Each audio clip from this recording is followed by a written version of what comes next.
Now we're talking to people from Acquired Brain Injury Ireland. We have Sara Prodoni, who is a training and employment facilitator,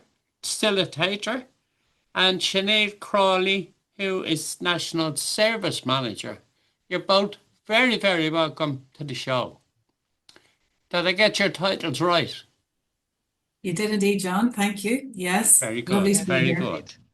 So we start with Sinead. You might tell us a bit to start with about the causes of acquired brain injury. I will indeed, John. Yeah, and thanks for the opportunity to chat with you today. We're delighted to be here. So, acquired brain injury, I suppose it can happen to any of us at any time. It can be traumatic or non-traumatic. So, for example, traumatic might be a road traffic accident, a sports injury. It can be an assault, anything like that. Non-traumatic could be a stroke, an aneurysm, brain cancer. It could be any of those things, bleeds. So the most common cause that we would work with probably would be stroke, and road traffic accidents. Those are the main reasons that we would work with people who have a brain injury. Yeah. I was shocked by the amount of people who get a brain injury. Yeah, It's a huge number, John. yeah, 19,000 people per year in this country suffer an acquired brain injury. And I wow. suppose when you think of it, that's just the person who has the brain injury. That's 92 people every day. And that Yeah, affects not only that person, it affects the whole family and very often community. So it is a huge and can be devastating and massive change to people's lives every day. absolutely. And do we know the gender split? Is it mostly Yeah. men, mostly women? It tends to vary, I suppose, depending on the age group. There is a higher number, a higher percentage of males that suffer a brain injury in a certain category of age group. But I don't have specifics on that today, John, but absolutely there can be, changes in that from year to year. Don't worry. You might tell us a few symptoms. Yeah, absolutely. So brain injury can impact on somebody's ability to move, to function day to day physically. So they may no longer be able to walk, or they may be able to walk with aids. They may need a wheelchair. It can impact on their ability to communicate. So they may not have the same level of speech. It can impact on cognitive function. So memory is often impaired. I think we see one of the biggest difficulties people face, and one of the most common maybe symptoms that people face after a brain injury is fatigue. And, fatigue affects most people that we work with every single day. But yeah, it can have huge knock-on impact in terms of a person's ability or their role within their family, their role at work, their role in the community. Accessibility comes into it depending on the house that they're living in. So there's just so many different factors that can impact depending on the type of brain injury. Every person is unique and every brain injury is unique, but those are the kind of common symptoms that people face. Yeah. And if there was somebody listening today and a family member has just had a brain injury, what advice Mhm. would you give them? Well, you can link onto our website, abiireland.ie, and there's a lot of resources there. But I think, look, one of the biggest challenges when somebody has a brain injury is adjusting to the significant change in the life. And, that's for the family members of the person and the person themselves. And it takes time and it takes patience but we see that every day, and it's very humbling to work with these people because we're often very inspired by the level of motivation. And I suppose the services we provide are specifically around rehabilitation. It's to help maximize people's lives, their ability, their independence after a brain injury. So rehab for one person can be, a number of goals, one of which they may want to be able, as a mother coming home, they might want to, sorry, be able to cook a meal for their family again. Mm. And those tasks to cook one meal can be huge for someone who has some cognitive impairment,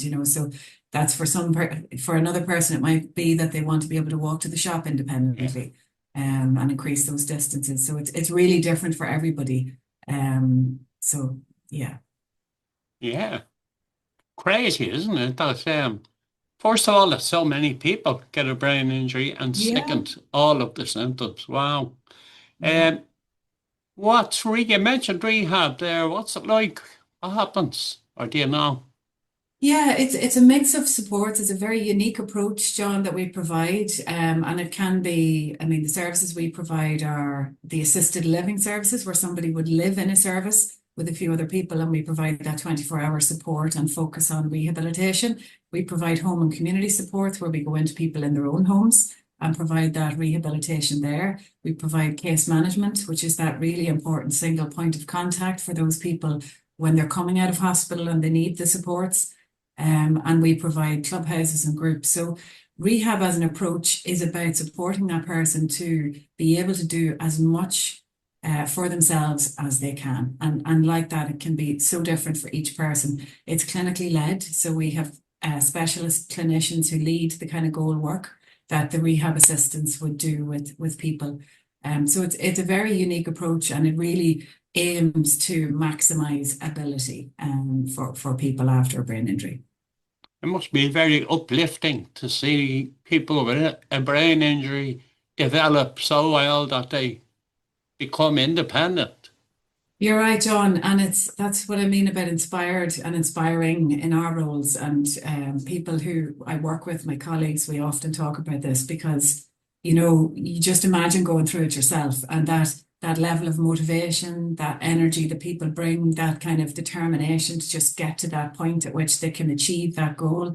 When it may seem small to us, we take all our functions for granted very often, and it's small steps, but it's amazing to see at the end of it what everybody achieves, Yeah, what they achieve in their lives. So I'd and we imagine also so. Yeah. we do, just to mention, John, we also provide supports for family members as well of those people who I know maybe Sarah will speak a bit more to that, but there's group support. So anybody going through this or their families can link in with our website and have a look at what supports are there for them. And Yeah. as you said earlier, it's a whole of family issue rather It than is. just the person who was injured. Exactly, exactly. And that can be, a son or daughter of parents, and parents who are aging often worry about their loved one who has a brain injury, what's going to happen to them. And equally, it can be a mother or a father, it can be a brother. So, I mean, there's a whole family that is impacted Yeah, hugely yeah, by these events. Yeah. big time.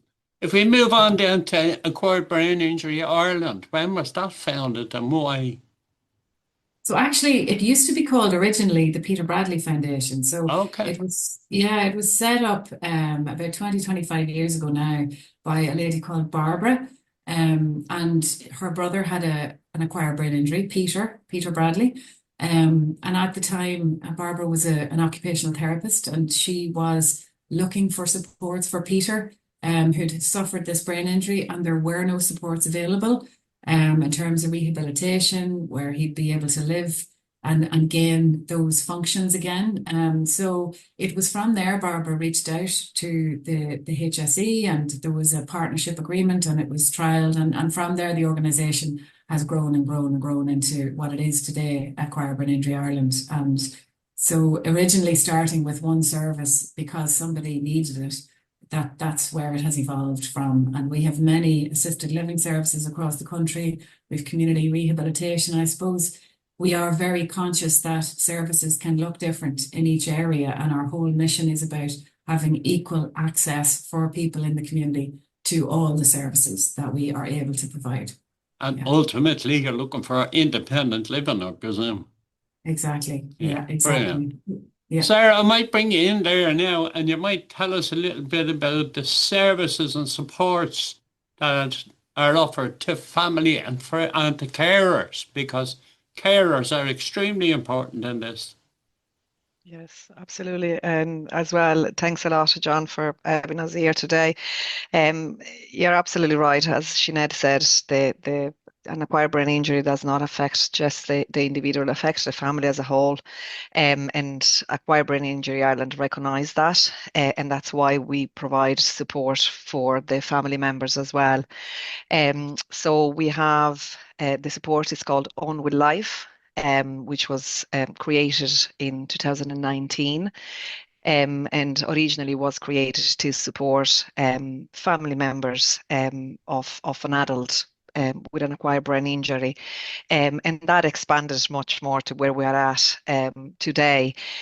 But what we originally offered were basically support groups. It was a national program, and we were doing in-person support group around the country. And then unfortunately COVID hit and we moved into remote world, which was an unknown world for us. But it actually worked really well because we were able to reach many more people around the country. So we still maintained a mixture of in-person and remote support. But then the service expanded, and we have now 3 strands of the On With Life program. So the On With Life for an adult with an acquired brain injury. Then there is the On With Life for parents and carers and siblings of an under 18.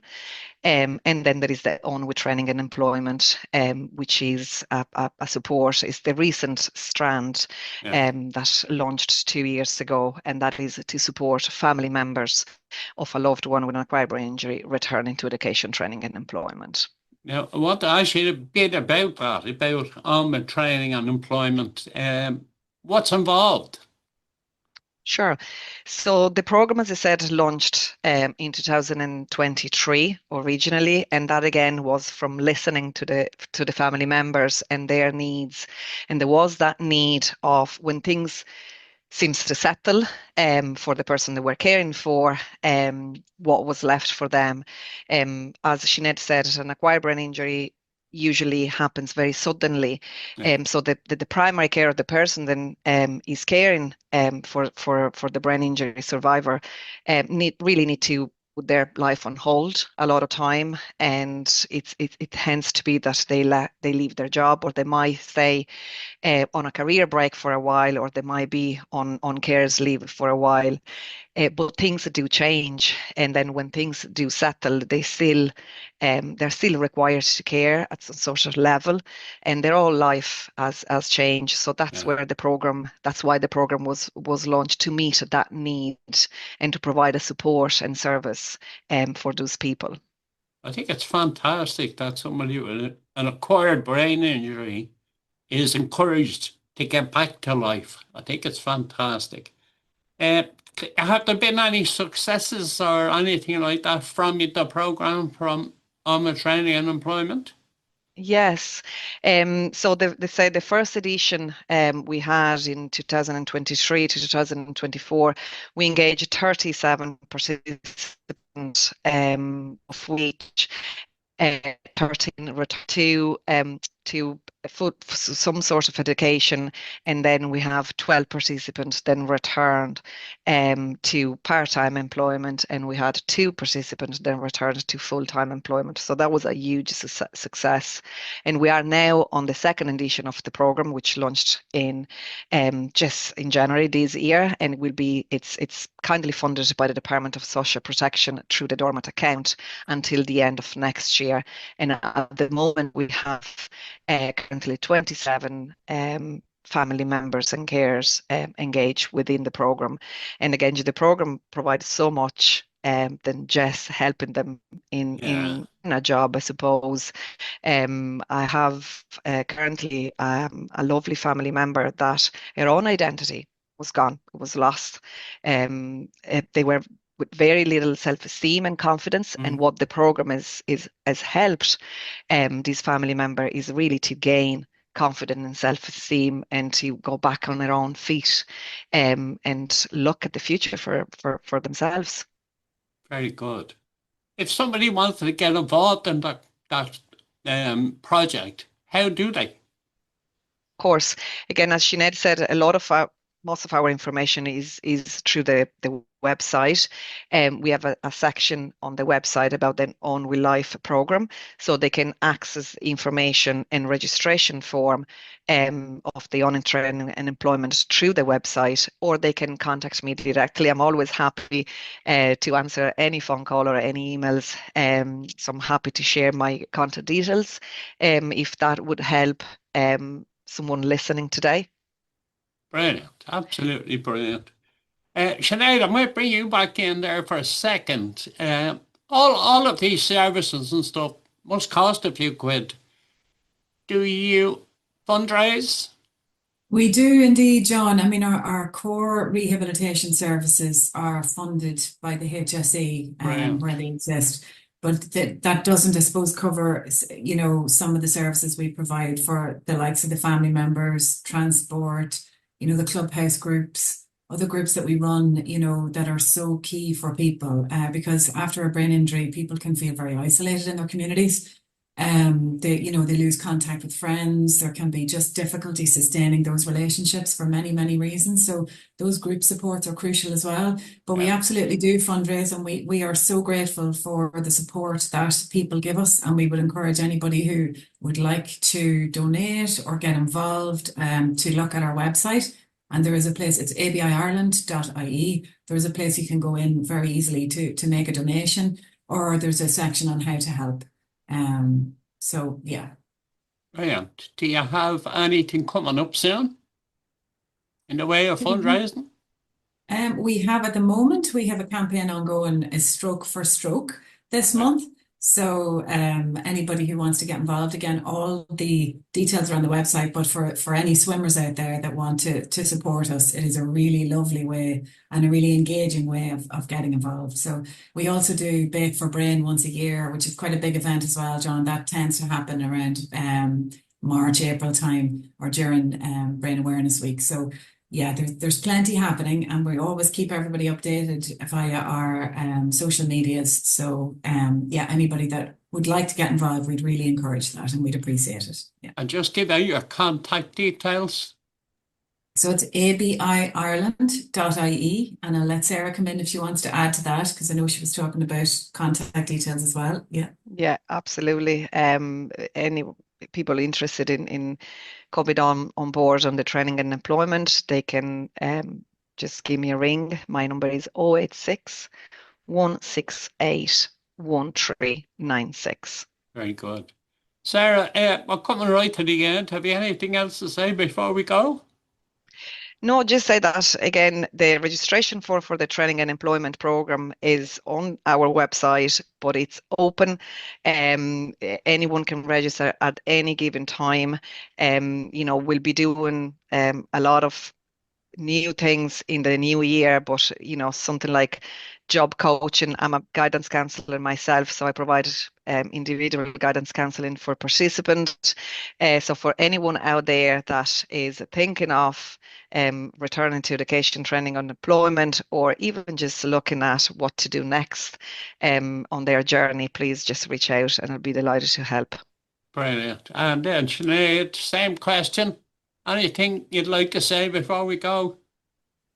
Well, no, not anything additional, John. Just wanted to thank you for the opportunity to chat with you today. But, just maybe to remind everybody that there are contact details for each of the service areas on our website. So you can go in and look at the geographical area and click on contacts, and all the details are there. So it's at www.abiireland.ie.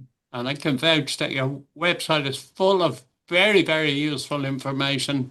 And I know if I was suffering, or a family member of mine were suffering, that'd be the first thing I'd look at. And it's chock full of information. Sarah, Sinead, thank you so much for coming on. Thank you, John. It's our pleasure. John. Really appreciate it. It's our pleasure.